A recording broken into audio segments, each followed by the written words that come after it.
Primeramente tenemos el hueso frontal, el cual se ubica en la parte anterior superior del cráneo, limitando por atrás con los dos parietales mediante la sutura coronal. Su función es proteger el lóbulo frontal del cerebro. Luego tenemos a los dos parietales, los cuales se ubican en la parte superolateral del cráneo, unidas entre sí mediante la sutura sagital. Luego tenemos al occipital, el cual se encuentra en la parte posterior inferior del cráneo, el cual limita con los parietales mediante la sutura lamboidea, y con los temporales mediante la sutura occipitomastoidea. Vamos a los dos temporales, los cuales son laterales y limitan por arriba con los parietales.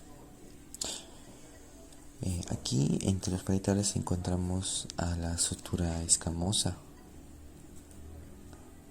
Como pueden ver acá, la sutura escamosa, y en este otro temporal la otra sutura escamosa. Esta se encarga de alojar a las estructuras del oído medio y el equilibrio. Tenemos al esfenoides, el cual se ubica en la base media del cráneo. Se articula con el frontal, los parietales, los temporales y el occipital. Su función es unir a los huesos del cráneo y proteger a la hipófisis. Tenemos aquí al etmoides, el cual se ubica en la base anterior al cráneo, entre los nasales y el esfenoides. Su función es formar el tabique nasal y el techo de las cavidades nasales. Maxilares. Se encuentra en la parte anterior superior de la cara. Se unen entre sí por la sutura intermaxilar. Su función es sostener a los dientes superiores y formar parte del paladar. Mandíbula. Inferior a los maxilares, es móvil. Permite la masticación. Tenemos a los cigomáticos, los cuales son dos. Son laterales entre el maxilar y el frontal. Su función es formar los pómulos y parte de las órbitas. Nasales. Son dos y se ubican en la línea media superior de la nariz. Forman el puente nasal. Tenemos al vómer en la línea media del tabique nasal. Forman el tabique nasal óseo. Palatinos son dos, posteriores a los maxilares, y separan la cavidad oral y nasal. Cornetes nasales son dos, en la pared lateral de las fosas nasales, filtran y humidifican el aire inhalado.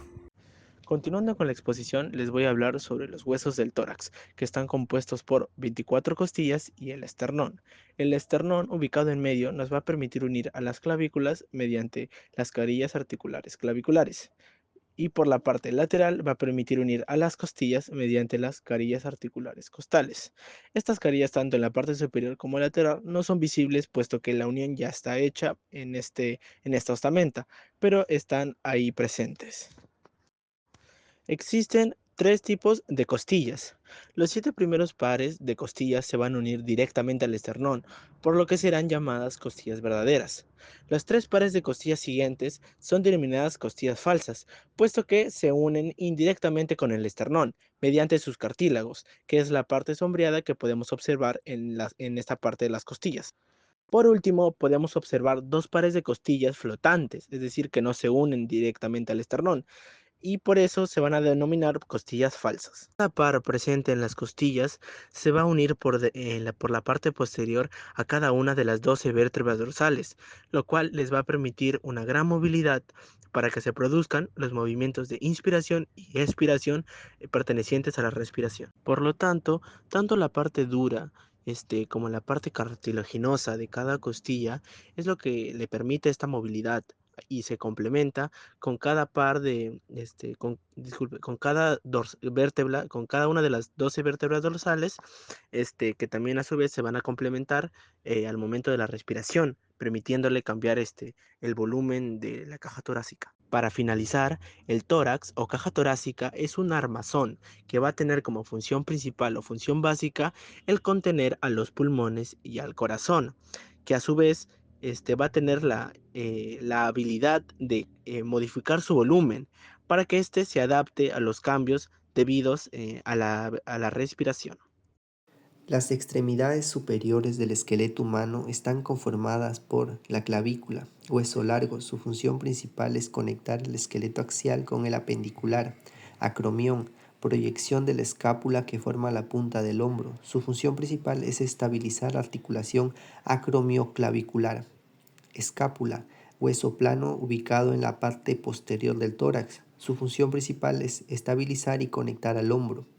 Apófisis coracoides, prominencia ósea en forma de gancho ubicada en la parte superior y anterior de la escápula. Su función principal es servir como punta de inserción para varios músculos del hombro y brazo, como el coracobraquial.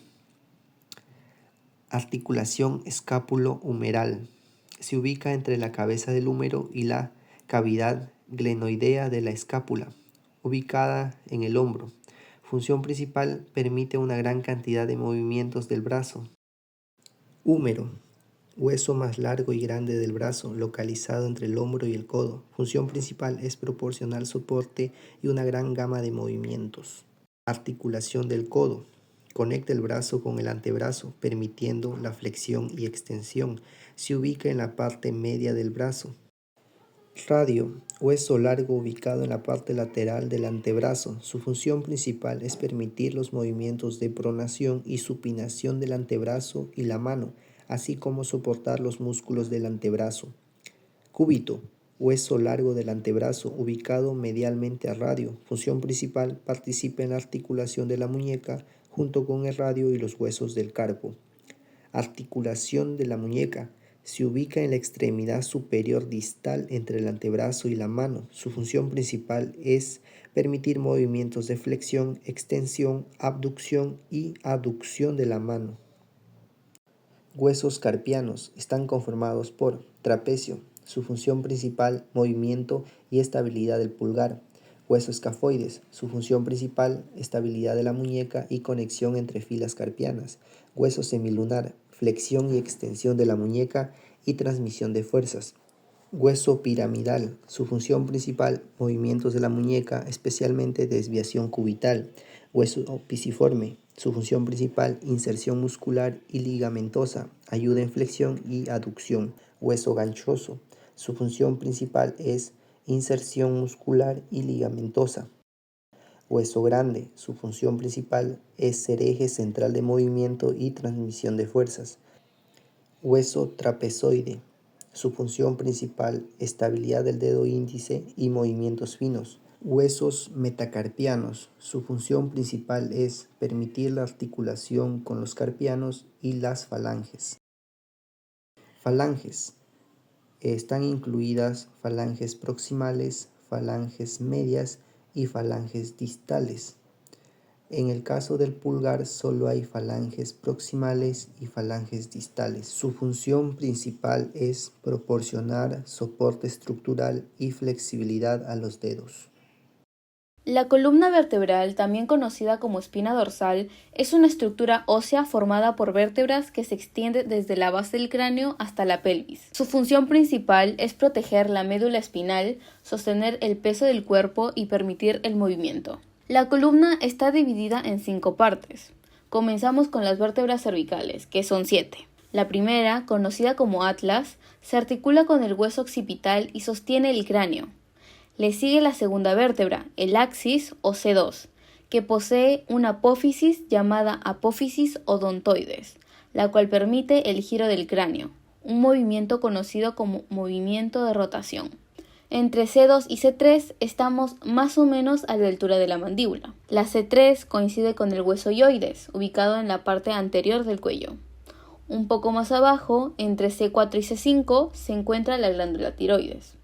La C6 marca el nivel del cartílago cricoides, que es una estructura cartilaginosa firme debajo de la laringe. Y finalmente la C7, conocida como vértebra prominente, es fácil de sentir al tocar la base del cuello porque su apófisis espinosa sobresale más que las demás. Pasamos ahora a la región torácica, que también se llama dorsal. Aquí encontramos 12 vértebras, que se articulan con las costillas para formar la caja torácica, protegiendo órganos vitales como el corazón y los pulmones. Algunas vértebras torácicas también sirven como puntos de referencia anatómica. La T3 está alineada con la espina de la escápula. La T8 marca el nivel donde pasa la vena cava inferior a través del diafragma. La T10 corresponde al hiato esofágico que permite el paso del esófago por el diafragma. La T12 se relaciona con el hiato aórtico. por donde atraviesa la aorta. Después de la región torácica sigue la región lumbar, formada por 5 vértebras, de L1 a L5. Estas son más grandes y resistentes, ya que soportan gran parte del peso del cuerpo. Entre L4 y L5 se suele hacer la punción lumbar, un procedimiento común para obtener líquido cefalorraquídeo. También es el nivel donde la aorta abdominal se divide en 2 ramas llamadas arterias ilíacas. Y en la L5 se encuentran los ligamentos que se extienden hacia la pelvis, conectando con el sacro. En esta región, la apófisis transversas y espinosas son más gruesas y fuertes, lo que les permite soportar movimientos de flexión, extensión y rotación del tronco. Luego tenemos el sacro, que está formado por la fusión de 5 vértebras. Tiene una forma triangular y se conecta con los huesos de la pelvis, formando la parte posterior de esta. En su parte superior se encuentra el promontorio del sacro, una estructura que sirve como punto de referencia en exámenes clínicos y estudios radiológicos. Y finalmente está el coxis, que es el extremo más inferior de la columna.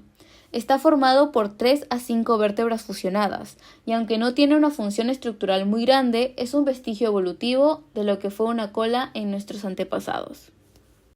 Ahora vamos a explorar algunas de las estructuras más importantes de la pelvis y el sacro. Empezamos con el ilion. Es la parte más grande y superior del hueso ilíaco. Es un hueso plano ubicado en la región lateral de la pelvis. Su función es formar la mayor parte de la cavidad pélvica y servir como punto de inserción para músculos del tronco y las extremidades inferiores. En la parte anterior de la pelvis está el pubis, otra parte del hueso ilíaco. Los huesos púbicos derecho e izquierdo se unen en la sínfisis púbica, una articulación cartilaginosa que brinda estabilidad y permite cierta flexibilidad, importante en movimientos como caminar. En la parte inferior y posterior del hueso coxal se encuentra el isquion. Este hueso soporta el peso del cuerpo cuando estamos sentados, gracias a su tuberosidad isquiática, que es la zona que entra en contacto con la superficie. Además de contribuir a la estabilidad de la pelvis, el isquion desempeña un papel importante en el movimiento de la cadera. Su rama descendiente se conecta con el pubis formando el agujero obturador. El agujero obturador es un orificio grande formado entre el isquion y el pubis. Este permite el paso de nervios y vasos sanguíneos hacia las extremidades inferiores, esencial para su función motora y sensorial.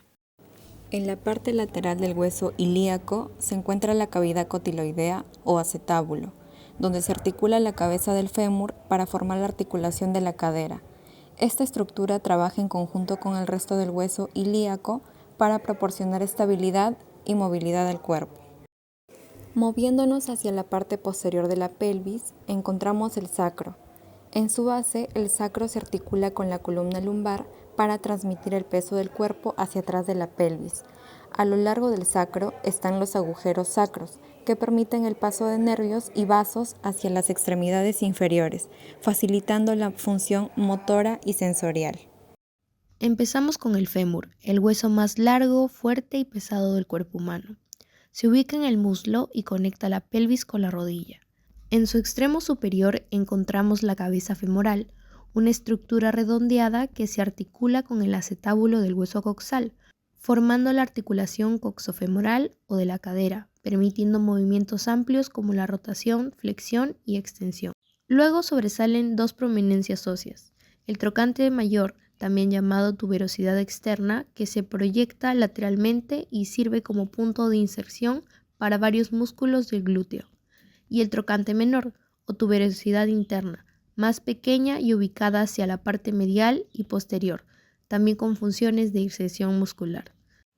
A lo largo de la cara posterior del cuerpo del fémur se encuentra la línea áspera, una cresta rugosa que sirve como anclaje para los músculos potentes del muslo.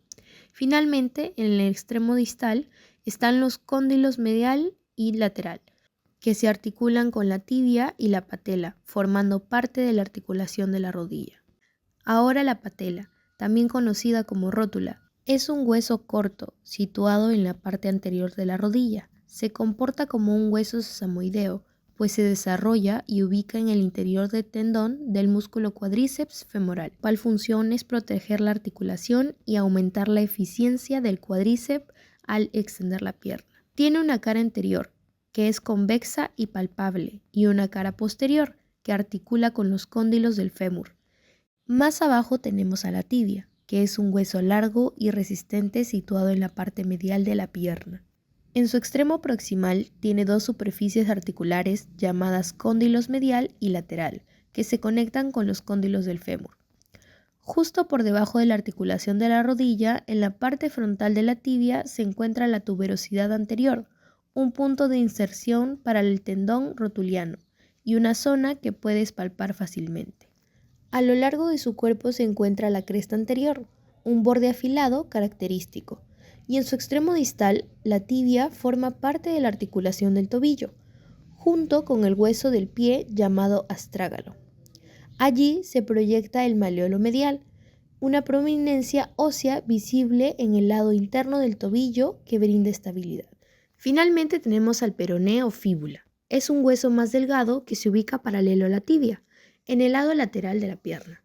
Aunque no participa directamente en la articulación de la rodilla, sí forma parte de la articulación del tobillo. En su extremo superior se encuentra la cabeza del peroné, que se articula con la tibia, seguida por un estrechamiento conocido como el cuello.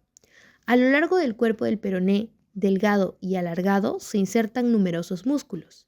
Y en el extremo inferior se encuentra el malleolo lateral o malleolo externo, una prominencia palpable en la parte lateral del tobillo que contribuye a estabilizar la articulación de esta. Estos huesos trabajan en conjunto para proporcionar soporte, movilidad y estabilidad al miembro inferior. Permiten caminar, correr, saltar y mantener el equilibrio, siendo esenciales para la locomoción humana. En el hueso del pie tenemos el hueso del tarso, donde se tiene el hueso calcáneo que soporta el peso del cuerpo y forma el talón, actuando como base para caminar y correr.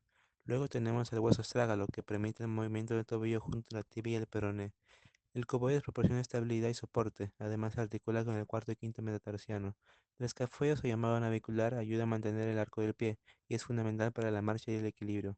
También tenemos tres cuneiformes o llamados cuña, por la forma que tienen. Estos se articulan con los metatarsianos y contribuyen a la locomoción y el equilibrio. En la zona del metatarso se encuentran los cinco metatarsianos, que sirven de apoyo y palanca durante la marcha. Además, conectan el tarso con los dedos. Por último, tenemos a los falanges, que se dividen en falange proximal, medial y distal, excepto el dedo gordo, que solamente tiene falange proximal y distal.